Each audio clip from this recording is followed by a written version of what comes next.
Olá aí pessoal, boa tarde a todos. Vamos começar aí mais uma transmissão aí nossa diária, agora sobre legislação tributária municipal. Aos poucos aí o pessoal vai adentrando aí. Denis, boa tarde.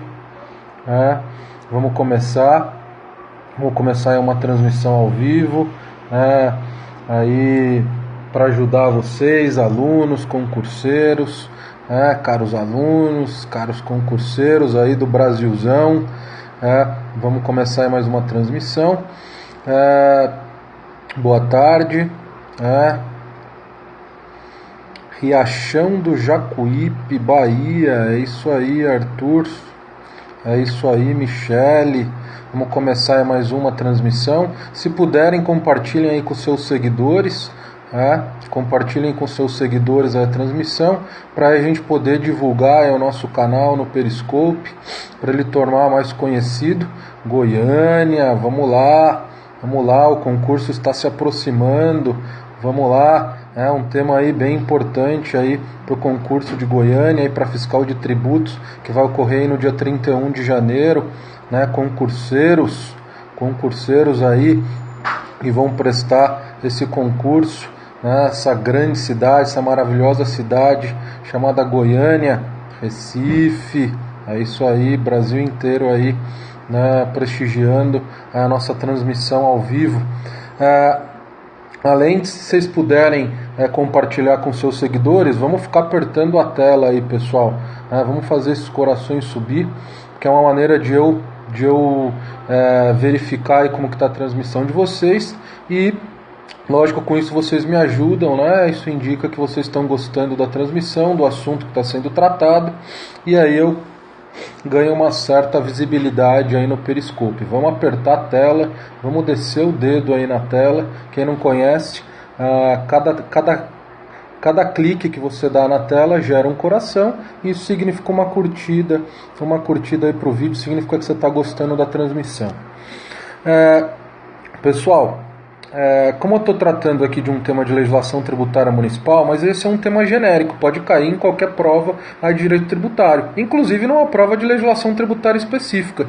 Eu estou tratando agora sobre o entendimento do STF, firmado em uma súmula vinculante, que deve ser seguido por todos os órgãos aí da administração pública, não somente os órgãos do Poder Judiciário, mas também da administração pública, poder executivo, somente o legislativo que não precisa se vincular a esses entendimentos do STF, exarados através das súmulas vinculantes. Aqui a gente vai tratar especificamente da súmula vinculante 31, que trata de uma situação em que o ISS não incide. O STF passou a adotar esse entendimento, Juliana Fazolo, grande aluna aí, acompanha a gente aí nos grupos, sempre está aí participando das transmissões. É isso aí, vamos lá. Então a súmula vinculante 31, o STF ele passou a adotar esse entendimento a partir lá do início. Danilo, boa tarde. Vamos parar um pouco com as mensagens, porque aí diminui um pouco a chance de travar, tá? Então, o STF passou a adotar esse entendimento de que o ISS não incide nas locações de bens móveis quando ele mudou o entendimento, mudou o conceito de serviço. Antes o STF adotava o conceito econômico de serviço e a locação de bens móveis se enquadrava no conceito de serviço, porque o conceito econômico de serviço é praticamente tudo, é um conceito por exclusão, tudo que não se enquadra nas atividades de produção e comercialização de bens materiais. Então a locação de bens móveis não se enquadrava na comercialização e produção de bens materiais, então era considerado serviço, porque o conceito econômico adota esse conceito por exclusão. Só que a partir do ano de 2000, o STF passou a adotar o conceito jurídico de serviço. A gente já até tratou em uma transmissão ao vivo anterior, sobre o conceito constitucional de serviço. Atualmente o STF adota o conceito jurídico de serviço. E o conceito jurídico de serviço eu resgato lá do Código Civil, E o Código Civil, serviço, contrato de prestação de serviço é uma obrigação de fazer. Né? Adota aquela dicotomia, obrigação de fazer, obrigação de dar. Obrigação de fazer, obrigação de dar se enquadra mais lá no conceito da hipótese de incidência do ICMS. E a obrigação de fazer, fazer humano, que gera uma utilidade para uma outra pessoa, no caso o tomador de serviço, seria a hipótese de incidência do ISS. Então o ISS ele tem aí como hipótese de incidência, como fato gerador, uma obrigação de fazer. E a alocação de bens móveis não se enquadra nesse conceito de obrigação de fazer, ele se enquadra, se aproxima muito mais a uma obrigação de dar. Então, com essa mudança de entendimento, o STF, adotando esse conceito jurídico de serviço, a alocação de bens móveis passou a estar no campo de não incidência do ISS, porque não se enquadra no conceito jurídico de serviço. Então aí o STF, depois de pacificar esse entendimento, editou uma súmula vinculante que deve ser seguida por todos os órgãos da administração pública e ser seguida também pelos órgãos do Poder Judiciário, que o ISS não incide na atividade de locação de bens móveis. Então eu vou locar um veículo, por exemplo, tem uma locadora de veículos, vou locar um veículo, essa atividade ela não é submetida à tributação do ISS. Vou locar uma máquina, um guindaste, por exemplo, a locação desse bem móvel não é submetida à incidência do ISS. Então a gente tem essa súmula vinculante 21, ok? A problemática que eu quero tratar aqui também é quando eu tenho uma prestação de serviço concomitante a essa alocação. O caso já enfrentado pelo STF é o caso da alocação de guindaste, que não é submetida à tributação, porém, a locadora de guindaste ela também cede mão de obra especializada para a locatária do guindaste que não tem mão de obra especializada para operar esse guindaste. Aí, a locadora do guindaste também cede, faz aí também uma cessão de mão de obra, um fornecimento de mão de obra dos operadores especializados para manusear essa máquina. Então aí eu teria dois tipos de contrato, o contrato de locação e o contrato de fornecimento de mão de obra, de cessão de mão de obra. Sobre a locação, o valor pago em virtude da locação do guindaste não incide o ISS. Já sobre o valor da cessão de mão de obra, da mão de obra especializada para operar essa máquina, aí incide o ISS, porque sobre a cessão de mão de obra, sobre o fornecimento de mão de obra, incide o ISS, porque está lá na lista de serviço. Estando na lista de serviço, está dentro do campo de incidência do ISS. É um serviço tributável pelo ISS. Só que o STF tem um entendimento também que isso tem que estar muito bem segmentado.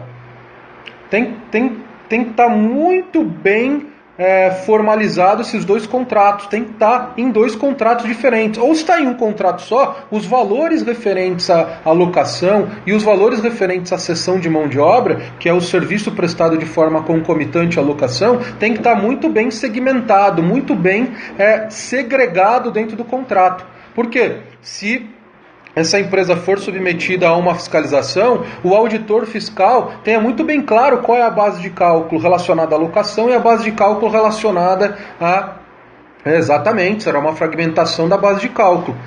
Lógico, um valor não vai ser submetido à incidência do ISS e outro valor vai ser submetido. Mas esses valores têm que estar muito bem claro aí para a fiscalização. Porque se não tiver muito bem claro, o auditor vai tributar o valor total, como se tudo fosse fornecimento de mão de obra.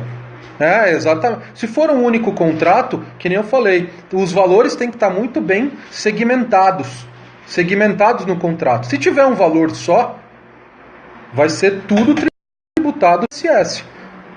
Então, a locadora de veículo, que também cede mão de obra ou presta qualquer outro serviço concomitante a essa locação, tem que estar muito bem claro. Ela tem que ser muito bem assessorada pela sua assessoria jurídica de fragmentar esses valores, ok? Para estar muito bem claro aí para a fiscalização. Beleza, pessoal? Era isso que eu queria tratar com vocês. Isso é um entendimento Né? Pode ser, isso já foi cobrado na prova de julgador administrativo tributário aí do ICMS Pernambuco, né, da Cefaz Pernambuco. Qual serviço poderia estar? Locação de andaime é cessão de andaimes. Aí eu posso ceder o andaime, né, e não instalar o andaime, né? Normalmente quem cede o andaime instala o andaime, porque essa é uma questão que é bem polêmica, em relação a essa cessão de andaimes. Por quê? Porque a cessão de andaimes é uma locação de bens móveis, mas esse item não foi vetado, né? Esse item não foi vetado. Mas o meu entendimento como auditor fiscal, isso ainda não foi julgado pelo STF, então dificilmente vai ser cobrado em prova, né? Cessão de andaime não foi vetado, então incide o ISS. Mas há vários doutrinadores falando que isso seria uma alocação de bens móveis e não seria submetido à incidência do ISS. No meu entender, é equivocado esse entendimento que sobre essa atividade não incidiria o ISS. Por quê? Porque a cessão de andaimes, dificilmente alguém vai ceder o andaime, vai ceder um palco e não vai instalar. Então aí eu tenho um serviço agregado. E o fato de esse item não ter sido vetado e o STF ainda não ter julgado a sua inconstitucionalidade, ele né, por uma presunção de legalidade tributárias, é submetido à incidência do ISS.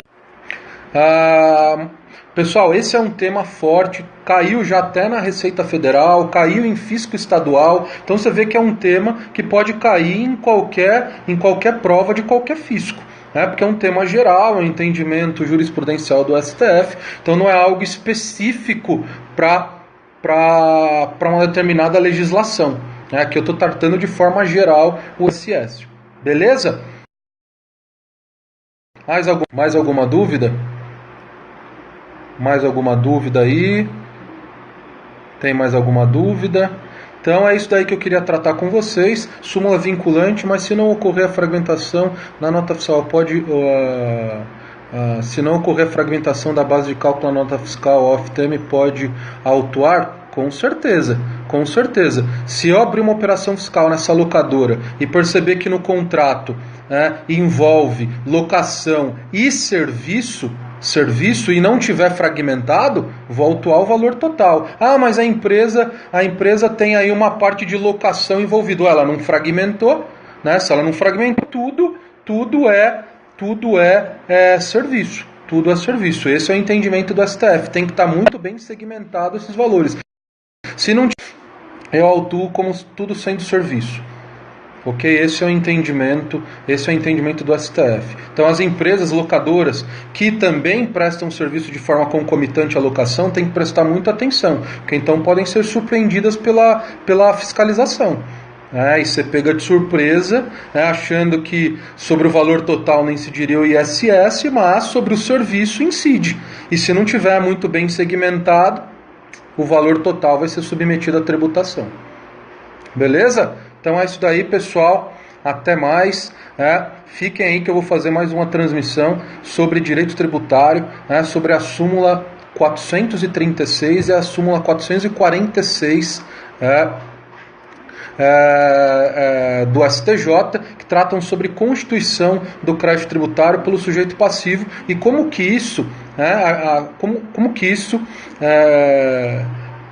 para muitos, há uma contradição com o artigo 142 do CTN, que fala que o lançamento é um ato privativo da autoridade fiscal competente. Beleza? Então fiquem aí prontos que a gente vai fazer mais uma transmissão sobre direito tributário, súmula 436 e 446 do STJ. Beleza? Até mais. Tchau, tchau.